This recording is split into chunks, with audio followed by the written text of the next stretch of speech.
चलिए देखें, ये दो लाइन की इक्वेशन दी हुई है, हमसे बोला गया है कि इन दोनों के बीच की डिस्टेंस पता करना है। ठीक है, तो कैसे पता करेंगे देखिए ध्यान से, बहुत गंभीरता से देखिएगा बेटा। ठीक है, कैसे पता करेंगे, सबसे पहले हम स्टैंडर्ड इक्वेशन के साथ कंपेयर करेंगे। मतलब r इक्वल टू होता है a प्लस लैम्डा बी। ठीक है, तो यहाँ पर अगर 1 1 लगा दें, क्योंकि दो इक्वेशन है, तो यहाँ पर क्या आ जाएगा, वेक्टर ए और वेक्टर बी की वैल्यू यहाँ से अगर हम निकालें तो देखिएगा ध्यान से, ए वेक्टर कितना हो जाएगा, a1 कितना आ जाएगा, i plus 2j plus 3k। ठीक है, उसके बाद b1 की वैल्यू अगर हम पता करें तो लैम्डा को छोड़ दीजिए, बाकी जो बचा है वो क्या है, 3j प्लस 2k। ये किसकी वैल्यू है, b1 की। उसके बाद दूसरे के साथ कंपेयर करें दूसरी वाली इक्वेशन को, तो इसको हम a2 प्लस म्यू b2 इस प्रकार से अगर कंपेयर करें तो हमें a2 की वैल्यू नजर आएगी कितनी, a2 equal to 4i plus 5j plus 6k। ठीक है, उसके बाद b2 इक्वल टू कितना नजर आएगा, 2i plus 3j plus k। ये हो जाएगा b2 की वैल्यू। अब हमें डिस्टेंस निकालना दोनों के बीच का, तो देखिए डिस्टेंस का फॉर्मूला पता होना जरूरी है हमारे लिए। तो हम क्या करेंगे, b1 क्रॉस b2, क्या करेंगे, b1 का क्रॉस b2 से करेंगे। जो आंसर आएगा उसमें हम a2 माइनस a1 करेंगे, एक एक करके अभी हम सॉल्व करेंगे, आप चिंता मत कीजिएगा। दोनों का डॉट प्रोडक्ट करेंगे, डिवाइड बाई जो b1 क्रॉस b2 आया है उसका मैग्नीट्यूड निकालेंगे और ये मॉड निकाल लेंगे। क्या मतलब इसका, देखिए एक एक करके हम करते हैं।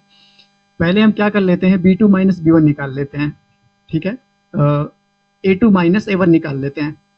तो देखिए a2 माइनस a1 कैसे लिखेंगे, a2 की वैल्यू कितनी है, 4i plus 5j plus 6k को माइनस करते हैं किसके साथ, a1 के साथ, जो कि कितना है i plus 2j plus 3k।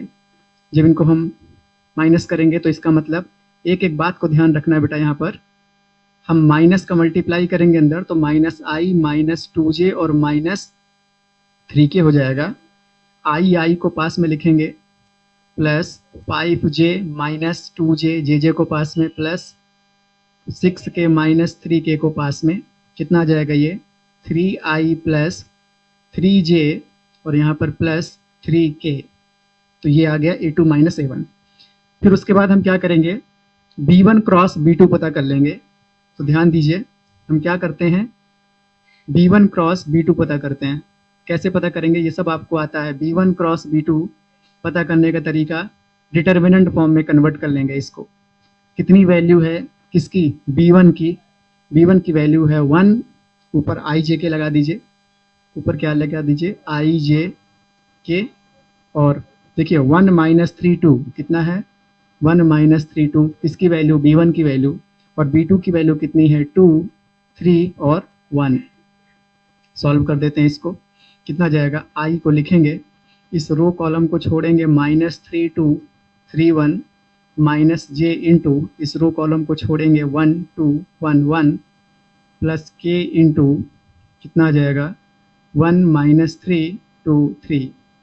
उसके बाद सॉल्व करें, कितना आ जाएगा i, उसके बाद i के बाद कितना आ जाएगा, ये ध्यान दीजिए, कितना आ जाएगा, माइनस का 3 minus 6 minus j into 1 minus 2। ठीक है बेटा, तो यहाँ पर इसे अगर ध्यान दीजिए तो ये कौन है, ये 2 है एक्चुअल में, ये कौन है, 2। ऐसे ही बहुत बढ़िया ध्यान देते रहिए, क्योंकि अगर गलत हुआ तो आंसर में प्रॉब्लम आ जाएगी। तो ये 2 1 जा 1 माइनस 2 2 जा 4। उसके बाद प्लस k इंटू, कितना आ जाएगा, 3 माइनस प्लस 6, मतलब ये कितना आ गया, माइनस 9i, उसके बाद माइनस माइनस प्लस 3j,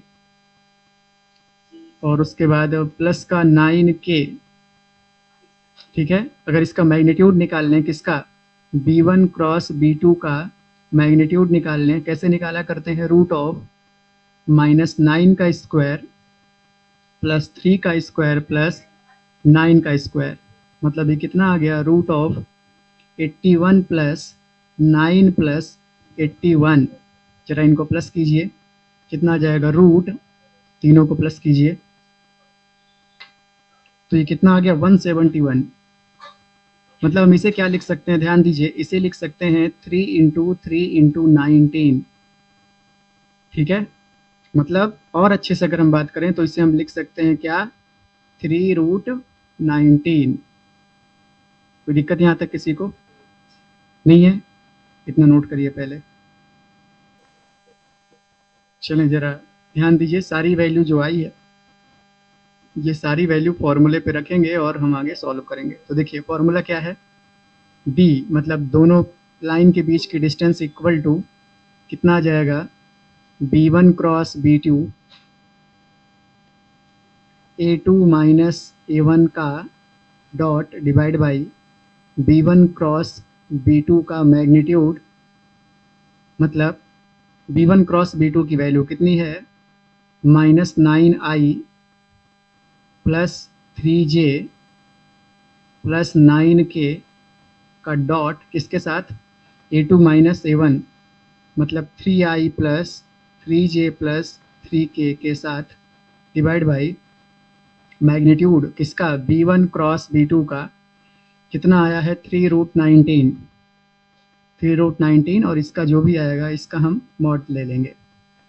कितना आएगा अभी, डॉट आपको याद है आई का आई में इंटू करना है, मतलब माइनस का 27 प्लस जे का जे में इंटू प्लस के का के में इंटू डिवाइड बाई 3√19। कितना आ जाएगा ये अगर आप ध्यान देंगे तो कितना ऊपर आ रहा है 3 डिवाइड बाई 3√19। चेक कीजिए 3 आ रहा है ऊपर कि नहीं, कितना आ रहा है ऊपर 9, कितना आ रहा है बेटा 9 त्रिक 27 और 9 त्रिक 27। ध्यान दीजिए यहाँ पर ये जो लिखा है ये क्या लिखा है, 9 का 3 में इंटू करेंगे तो कितना आएगा 27। तो 27 प्लस 27 माइनस कैंसिल और यहाँ कितना आ जाएगा 9, यहाँ पर कितना आ जाएगा 9। तो ये 3 के टेबल से कितनी बार में कट जाएगा 3 टाइम, तो 3 डिवाइड बाई √19। तो ये हो जाएगा इस क्वेश्चन का आंसर। 14 नंबर प्रश्न ये नए सिलेबस के हिसाब से है ना, 25-26 के हिसाब से, और पुरानी बुक उठाएंगे तो 16 नंबर प्रश्न ये आपको नजर आएगा। ठीक है, इस क्वेश्चन में भी हमें दोनों के बीच की डिस्टेंस पता करनी है। उसके पहले हम इसे स्टैंडर्ड इक्वेशन के फॉर्म में कन्वर्ट करेंगे। क्या थी standard equation, r equal to a1, अगर इसे r1 कर दें तो प्लस लैम्डा b1, इस फॉर्म में कन्वर्ट करेंगे हम पहली वाली इक्वेशन को। ध्यान दीजिए कैसे करेंगे, ब्रैकेट ओपन करेंगे पहले तो कितना आ जाएगा r इक्वल टू ये हो जाएगा i माइनस टी आई, ध्यान दीजिएगा, प्लस कितना हो जाएगा टी जे माइनस 2j, बहुत गंभीरता से देखिए, plus 3k minus 2tk। Clear. अब आई जे के को मतलब टी वाले जितने हैं उनको अलग कर दीजिए, बिना टी वाले को अलग कर दीजिए, तो कितना हो जाएगा ये आई, इसमें टी नहीं है।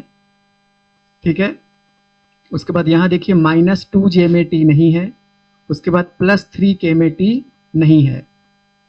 ठीक है, बाकी इसमें टी है उसमें भी आई जे के को ठीक तरीके से लिखिए। तो पहले इस वाले को -ti वाले को, उसके बाद +tj वाले को, और उसके बाद -2tk वाले को। ध्यान दीजिएगा r इक्वल टू कितना आ गया i -2j प्लस 3k। उसके बाद यहाँ से plus i plus t common ले लीजिए। क्या कॉमन लेंगे t, तो कितना बचेगा -i प्लस j -2k। अब जो लैम्डा था वो यहाँ पे t है, तो यहाँ से हमें वैल्यू किसकी मिल जाएगी a1 की, कितनी i -2j प्लस 3k, और b1 की वैल्यू कितनी मिल जाएगी -i प्लस j -2k। ठीक है, अभी एक इक्वेशन से a1 और b1 की वैल्यू निकाले हैं, अभी उधर सेकंड वाले से भी हम सेम ऐसे ही काम करेंगे। तो